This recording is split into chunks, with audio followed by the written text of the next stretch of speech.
Olá, minhas estrelas, tudo bem com vocês? Espero que estejam todos bem, Prof. aqui falando. Nessa aula a gente vai dar continuidade ao nosso estudo referente à Lei 8.112 no aspecto ali bem específico referente ao regime disciplinar. A gente começou com o direito de petição, agora a gente vai falar sobre o regime disciplinar.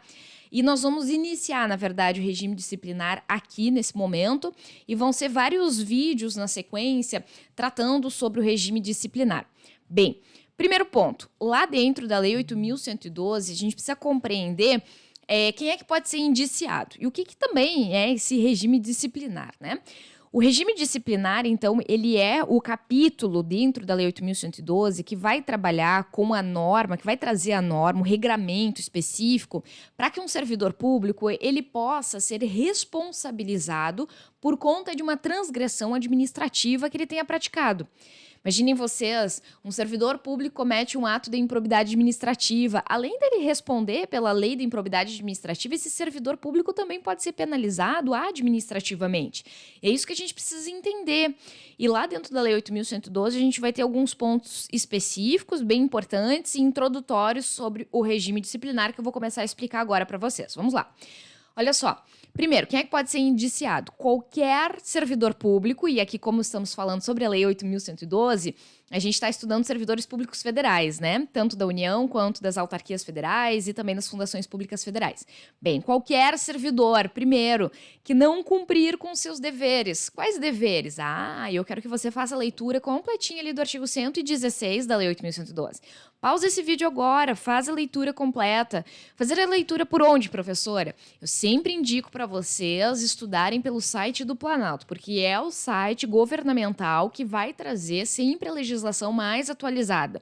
Não busquem legislações por outros locais, porque vocês correm o risco de acessar uma legislação desatualizada, tá?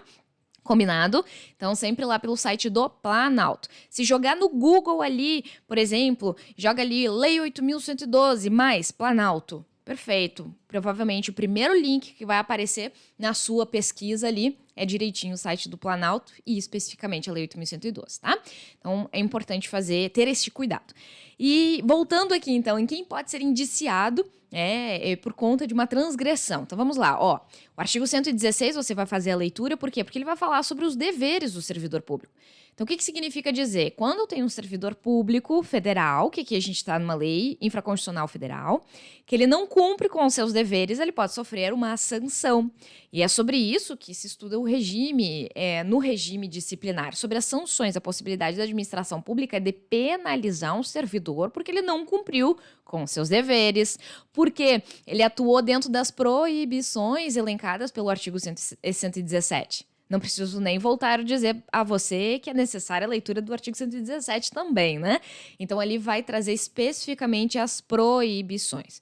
Para quem estuda para concurso público, por exemplo, é super importante fazer o estudo do artigo 116 e do 117. Por quê? Tem banca, gente, que é sacana. Por que eu digo que elas são sacanas? Porque elas vão lá e fazem um verdadeiro Ctrl+C, Ctrl+V de incisos desse artigo 116 ou do 117. Porque é fácil para a banca montar questões assim, não é trabalhoso para ela montar a questão.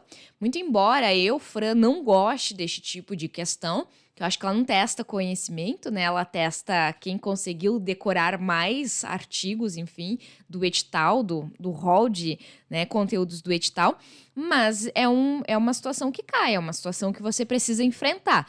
Então, tem que fazer uma leitura, eu recomendo mais de uma vez do artigo 116 e do 117. Mas vamos continuar ali. Olha só, quem acumular cargo indevidamente.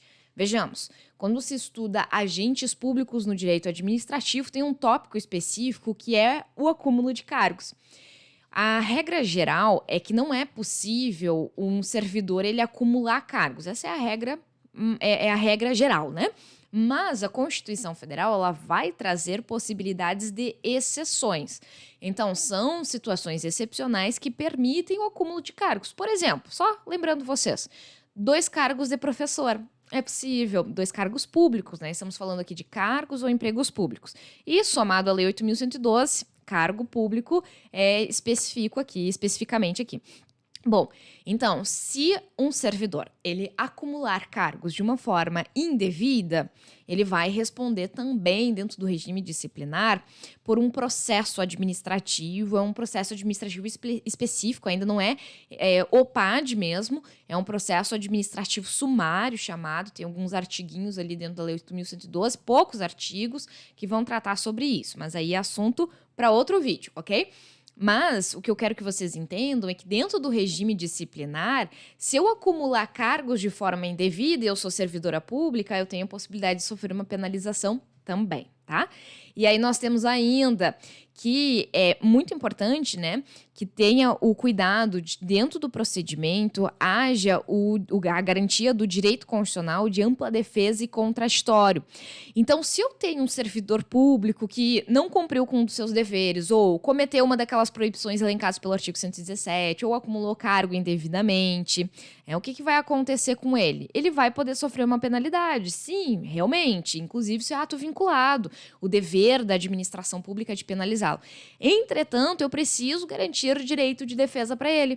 E é por isso que a gente vai ter um procedimento prévio. Só que esse procedimento prévio, ele vai variar dependendo do tipo de penalidade que vai ser aplicado. Como assim? Veja bem, se eu tenho uma penalidade mais branda, e eu já vou mostrar para vocês qual é o rol de penalizações, se eu tenho uma penalidade mais branda, como no caso da advertência, então eu vou poder usar o procedimento da sindicância. Mas, se por outro lado eu tenho uma penalização mais gravosa, porque a conduta do servidor foi grave, bem, aí a gente vai ter que utilizar o procedimento do processo administrativo disciplinar, famoso, né, muito conhecido como PAD, que na verdade é só a sigla de processo administrativo disciplinar. Então a gente vai ter que usar o PAD se essa penalização ela for mais gravosa.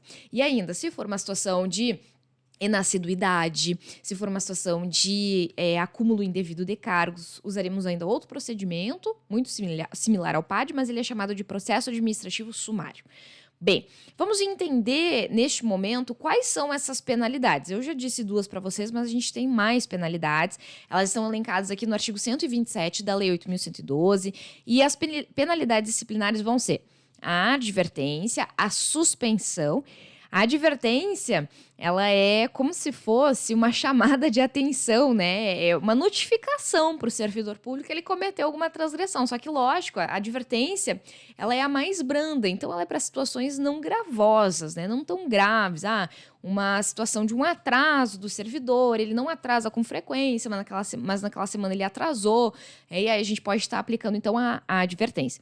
A suspensão, ela já sobe um pouquinho mais o seu nível de penalização, digamos assim. Por quê? Porque a suspensão, ela impede o servidor de trabalhar e, logicamente, se ele não pode trabalhar, ele também não recebe, certo? Então, vai afetar a remuneração dele naqueles dias não trabalhados.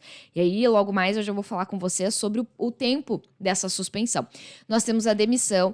A demissão é a mais gravosa. Por quê? A demissão... Vocês já conhecem essa palavra, né? Ela é popularmente conhecida, mesmo em regime, aqueles que são de regime seletista. A demissão é perder o cargo. Então, quando a gente fala na administração pública em demissão, é porque o servidor público ele cometeu uma transgressão tão grave que levou ele à demissão, que é diferente do setor privado pela CLT. Então, tenha cuidado com essa terminologia técnica quando nós estamos dentro do direito administrativo. Por quê? A demissão lá pela CLT... Então, quem tem carteira assinada, por exemplo, e for demitido, nossa, demissão pode ser porque o chefe acordou de mau humor e quis demitir seus funcionários. Poxa, a pessoa não fez nada de errado, mas ela foi demitida. Ou então a situação pode ser porque o chefe, o proprietário ou a proprietária da empresa está passando por uma certa dificuldade financeira e ela vai ter que cortar gastos. Então ela vai demitir funcionários. Veja, a palavra demissão pela CLT ela tem um uso diferente. Ela vai tratar, ela traz aqui o que é uma extinção de contrato. Agora, quando a gente fala em demissão dentro do direito administrativo aplicado no regime estatutário aos servidores públicos, a demissão, ela é uma penalidade. Se o servidor público, ele simplesmente quer ir embora. Ah, cansei dessa vida de policial, não quero mais ser policial, eu vou pedir exoneração. Veja, eu não trabalho com a palavra demissão. Eu vou pedir minha demissão. Não vou pedir minha demissão. Se eu sou servidora pública, eu vou pedir a exoneração. Porque a palavra demissão, ela vai ser utilizada, tecnicamente falando, ela vai ser utilizada para situações de penalidade. E isso cai em provas de concurso justamente tentando confundir o candidato no uso da palavra exoneração com a palavra demissão, tá bom? Tenha cuidado com isso. Vamos voltar aqui ao artigo 127. A gente vai ter a cassação da aposentadoria ou da disponibilidade. Então, digamos lá que o servidor público estava aposentado de uma forma irregular. Ele, na aposentadoria, apresentou documentos falsos para poder se aposentar. Ele vai ser, então, né, ou ele vai ser, não, ele vai ter a sua aposentadoria cassada. Nós temos também a destituição do cargo em comissão.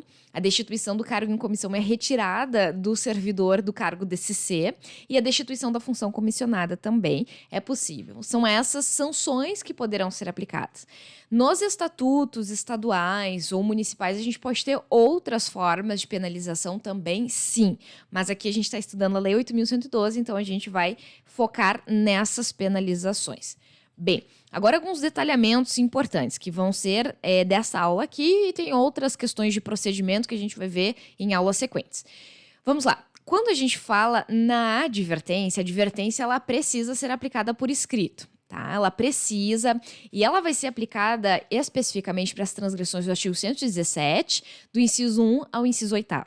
Então, lá no 117, que a gente vai ter o rol de proibições, lembra que eu disse antes para vocês lerem, o 116 que fala sobre os deveres do servidor e o 117 que fala sobre as proibições? Pois é, se o servidor comete uma das proibições do inciso 1 até o inciso 8º, e agora você pode pausar e também voltar a fazer a leitura ali do 117, nestas situações, a gente vai aplicar a advertência. Também no inciso 19, a gente vai aplicar a advertência. Então, se o servidor cometeu uma dessas transgressões, advertência.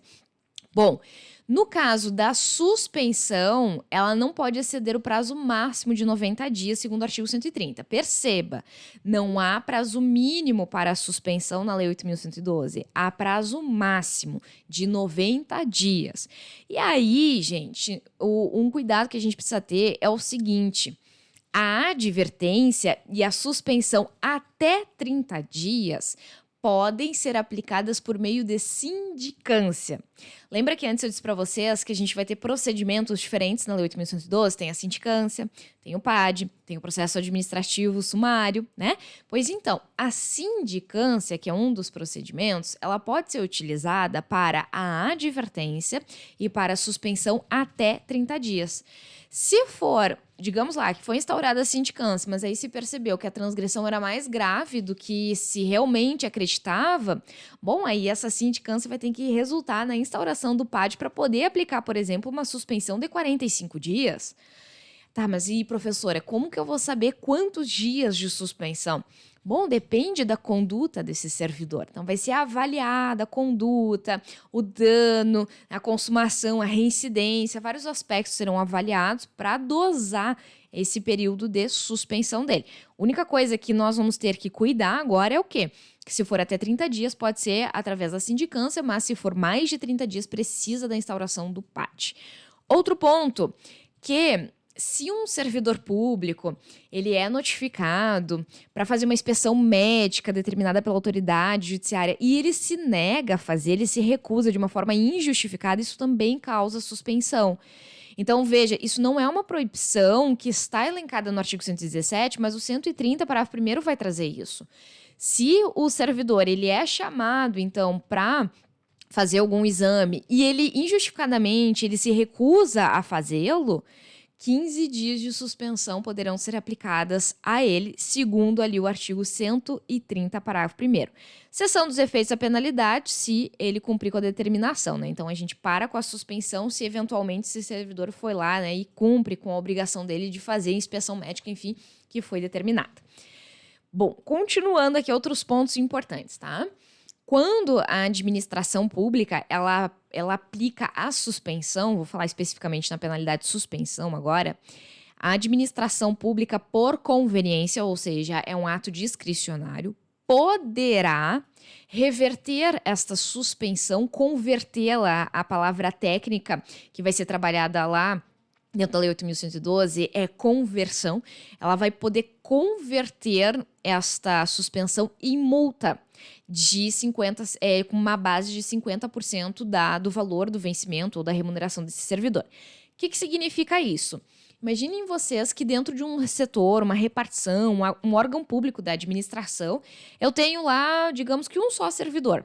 E esse servidor, justamente ele, cometeu uma transgressão e essa transgressão resultou na aplicação da suspensão. Vamos suspendê-lo 30 dias, ou 29, 28, tanto faz. A gente vai suspendê-lo.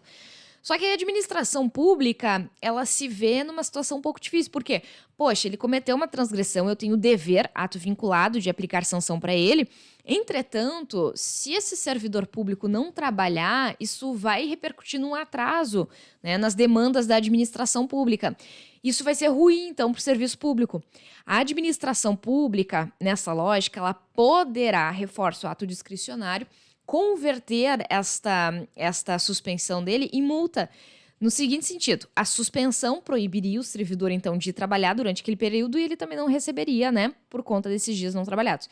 Já se houver a conversão, ele trabalha, mas 50% ali vai ser convertido em multa. Então, ele vai receber 50% só da remuneração dele, porque os outros 50% foram convertidos em multa. Captou a mensagem?